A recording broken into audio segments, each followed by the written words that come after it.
This is an ME354 team project by Chris Galle, Austin Adkins, and Colton Lennen, and we'll be looking into fatigue stresses in baseball bats.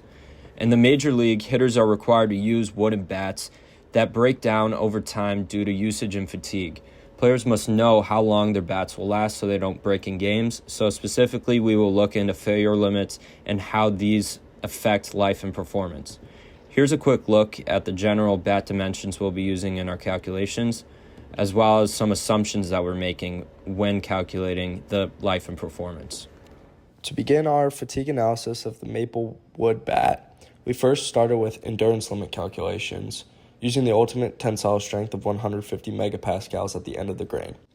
Using this and the assumptions that we made earlier, we were able to come up with the endurance limit of 59.13 megapascals. Then we also calculated the force of bat ball collision using the force and impulse relationship. The contact time and the mass of the ball were both pulled from internet sources. Therefore, it was found that the force of contact was 7,303 newtons. Next, bending stress calculations were performed. Using the maximum value from the bending moment diagram and the bending stress equation, we were able to come up with the maximum bending stress of 135.3 megapascals. We then calculated Goodman infinite life criteria, which showed finite life. We then determined the cycles to failure using an equivalent completely reverse stress and found 2,068 cycles till failure. So here we have some diagrams showing the scenario with the maple bat. In the top image, you can see the force from the ball hitting the bat, and on the right side and on the left side, the reaction force from the batter's hands.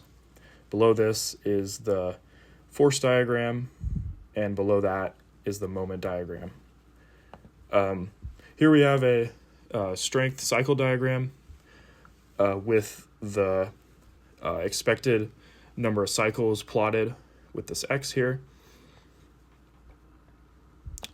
And so some things to conclude from this. In an ideal scenario, players should replace their bat before reaching 2,068 hits. But in reality, the expectancy would be a lot lower than this because the ball is not hitting the same spot on the bat and the speed is not always going to be the same. There are some other variables such as the type of wood as well as the climate, and this can all impact the performance of the bat.